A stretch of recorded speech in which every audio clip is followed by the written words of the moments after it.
Hey everybody, my name's Ethan. I'm a student manager here at Sports, and I'm going to be presenting you the discipline bridge of book one. So, how book one starts off, it starts off by self-leadership. Before you can lead anybody else, you have to learn how to lead yourself. And today's image is going to be the discipline bridge. So, the discipline bridge basically says this: leaders don't build character without crossing the bridge of discipline. Personal discipline is like having a bridge that crosses from where you are to where you want to be. It gets you where you want to go. So it's not like a regular bridge that you see. For example, it's not like an I-35 bridge where you drive over it with your car or your truck or whatever. This is like think of it as like a jungle bridge, right? You're in you may be in familiar territory, but you haven't been to the other side yet because you're on the side which you're staring from. So you cross that bridge.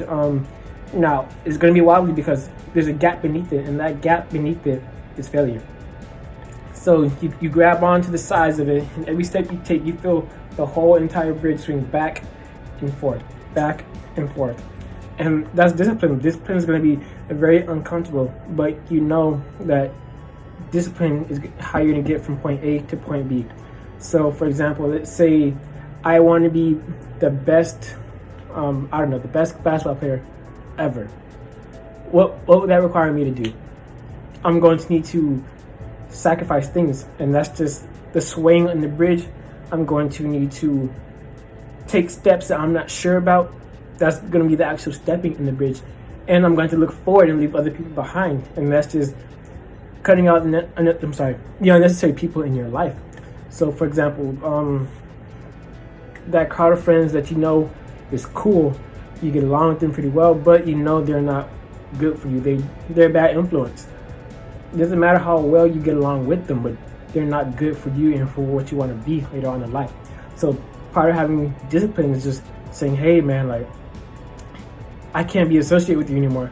Nothing personal. This is just a me thing. For what I want to be and who I want to become, I have to stop messing around with you. So as you're crossing that bridge, you're going to be very uncomfortable. You're going to be you're going to be unsure of what you're doing. You're going to want to turn back too. Turning back is easy because you've already come that far and you already know the steps you've taken. So you're saying, okay, I can just retrace my steps. And it's easy to do that. It's extremely easy to turn back and say, nah, I'll do it later, or I'll do it whenever I'm ready for it. But the thing is, you want to know when you're ready. You're already crossing that bridge of discipline. You've came that far, so why would you want to turn back? So a good story of the discipline bridge is Michael Jordan.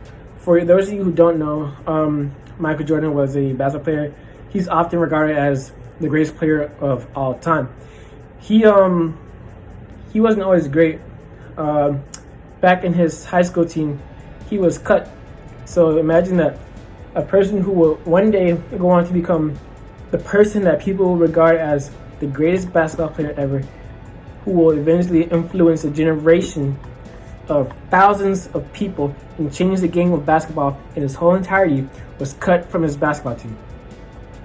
He could have very easily said, okay, nah, basketball is not for me. I'm going to go try something else. Maybe football or tennis will be better for me. But no, he stuck with it because it's extremely easy. It's so easy to accept failure. And failure is that gap beneath you in the bridge, like I said earlier. So what did Michael Jordan do? He decided, okay, I'm going to work my tail off because I know I should have made that team. I know I'm one of the best players on this team. I know I deserve to be on this team, and I know that coach was wrong for not putting me on that team. So he worked his tail off. I can't tell you how many hours he spent in the gym, how many shots he put up, the time and the people that he lost out on just because this is something that he wanted to achieve. So eventually when he tried out again next year, he made the varsity team. He was cut from his JV team the prior year, made the starting team for the varsity team the following year. After that, went on to go play for University of North Carolina, won the NCAA championship. Who would have thought that a person who will win the NCAA championship was cut from their JV basketball team? For those of you who don't know this between JV and varsity, it's like a tier. Varsity is like the best of the best, and you have junior varsity. Some schools have freshmen up below, but most teams have two. junior varsity and varsity. Michael Jordan was not good enough for his junior varsity team, but 2 years later went on to go win the NCAA championship. Then in 1984, he got drafted to the NBA. He was drafted by the Chicago Bulls. And the rest is history. And even then, when he was still in the NBA, he accomplished some people's wildest dreams of just solely being in the NBA. He still faced discipline. He didn't get to the finals in his first 6 years in the NBA. He always ran into a lot of other great teams. You had the Celtics, you had the Cavaliers, who were good at that time, and you had the Detroit Pistons. The Detroit Pistons were probably Jordan's toughest teams because he lost to them back-to-back in 2 years. So what Jordan did, he said, I'm not going to quit. I'm not going to quit. I know who I am. I've come this far. I've proved this many people wrong. I can't turn back now.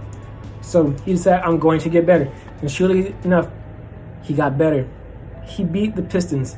That same year, went on to go win the final and the finals MVP. Now, it's very easy to say, okay, I did what I did. I'm good now. You can easily take that break on the bridge of discipline whenever you're crossing it.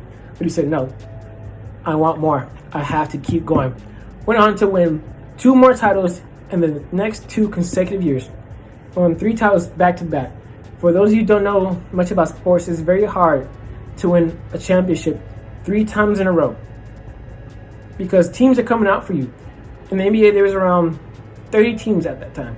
So the other 29 teams are already coming out for you once you win that first one. When you win that second one, it's like, okay, we figured out what we're going to do. When you win that third one, it's like, man, how are we going to stop him? We let him beat all of us 3 times in a row now. Then Jordan, he decided to retire from basketball to go pursue baseball. You could easily argue that's where Michael Jordan lost his discipline. Yes, he had a passion or a liking for baseball, but he eventually left baseball too because he knew that it wasn't for him. Basketball drew him back. So Michael Jordan got lost in that bridge of discipline. Even though he's the greatest player to ever play, in many of people's opinions, he got lost too. He wasn't perfect. He got cut from his JV varsity basketball team. He left basketball, which many people say he could easily won a championship in every year of the 90s. A straight 10-year run of winning NBA championships. So he came back to basketball. In his first 3 years back, or in his first 3 full years back, he won a championship. So he won twice against the Jazz and once against the Lakers. For those of you who don't know who the Jazz had, they had one of the best duos ever to play in the NBA. John Stockton, Karl Malone, and on the Lakers, he still had a Magic Johnson who was at the end of his career but that could still put up numbers. So he got that discipline back. And again, he won 3 titles back to back after retiring. If that does not say anything about this man's discipline, his work ethic, then I don't know what will. Because it's very easy to get lost. Michael Jordan got lost, like I said, but he came back. I'm not saying you have to cross that bridge in the first time you go. It's okay. We all fall short. I'm not perfect. He wasn't perfect. You're not going to be perfect. But what separates us from those who succeed and those who fail is that we keep trying. Michael Jordan even said, the reason why I succeed is because I fail over and over again. Failure is a part of life, but you don't have to let that keep you down. It's that discipline that you have to keep going and push forward that separates you and that will put you over the top of whatever you want to be or whoever you want to be. Another great sports reference that I like to talk to people about is Muhammad Ali. Muhammad Ali, again, often regarded as one of the greatest boxers to ever walk the earth.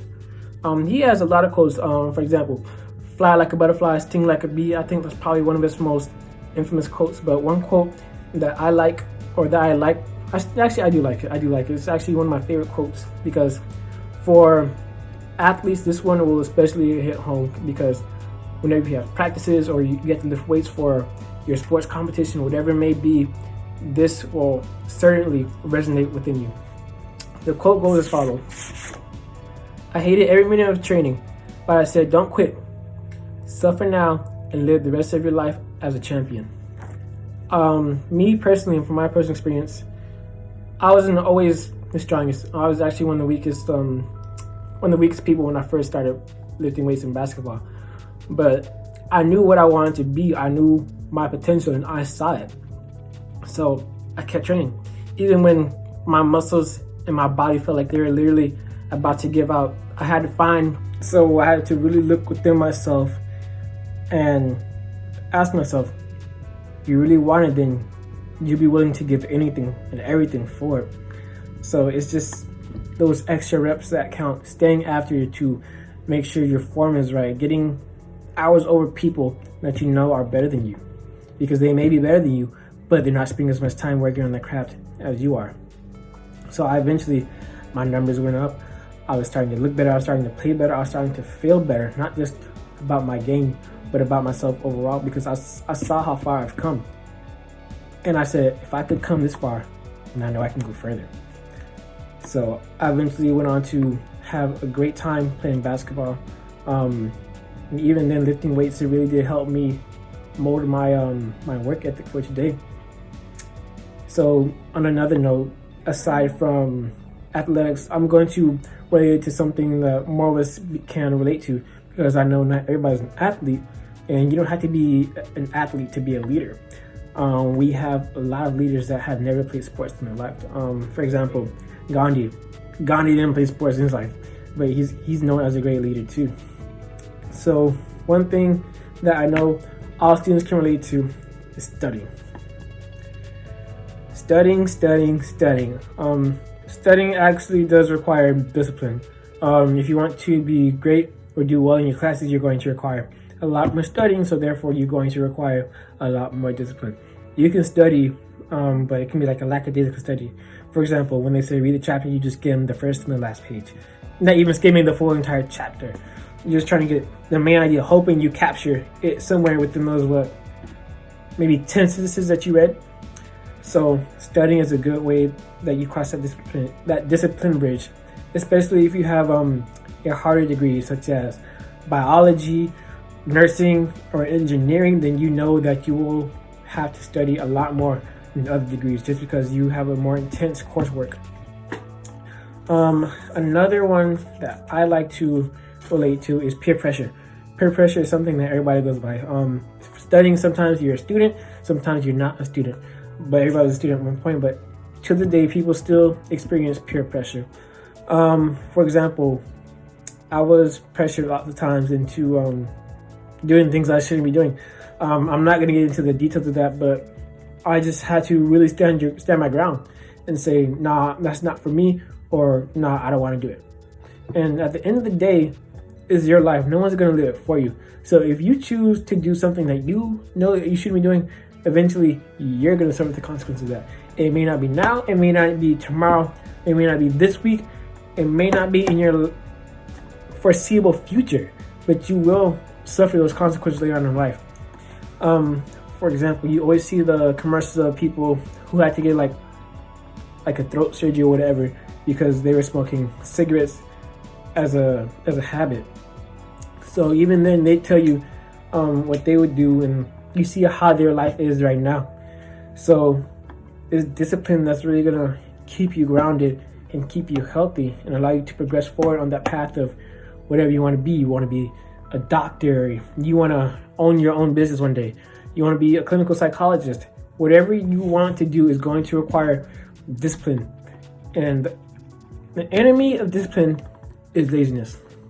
Laziness will always come around. It's going to rear its ugly head eventually at one point in your path. And it's easy to be lazy. For example, my bed's behind me right there. Sometimes when I know I should be studying, it's like, okay, I'm going to just lay in my bed for a couple minutes, just recharge. A couple minutes turns into half an hour. Half an hour turns into 2 hours. 2 hours turns into 4 hours. And pretty much I've wasted my day, because those 4 hours I was just slacking off, doing nothing, just sitting back, being comfortable. Instead, I could have had discipline and said, no, okay, I'm going to go sit in my chair. I'm going to be upright. It's going to force me to do something. So I have my books right here too. I have it set up to the point where it's like, when I'm here, I'm going to get something done. I'm going to be productive. The environment I am will prevent me from being lazy. So that's that discipline. I don't have to have this uncomfortable setup that's going to keep me productive. I could easily just have nothing here, just a clear desk, have my TV right there, kick back, and play Xbox. But that's not the case, because I know that I have goals that I want to accomplish, and I'm sure others feel the same way. They have goals that they want to accomplish too. So it's just doing the right thing.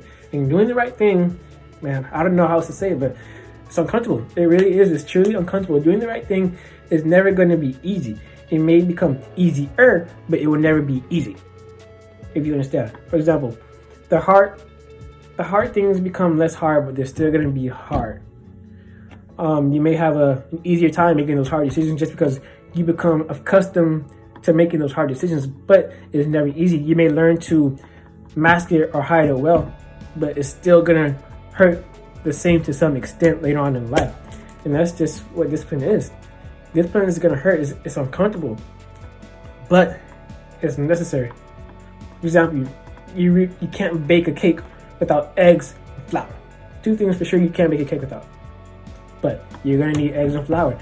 And discipline, you can call them the eggs and flours of making the cake of success.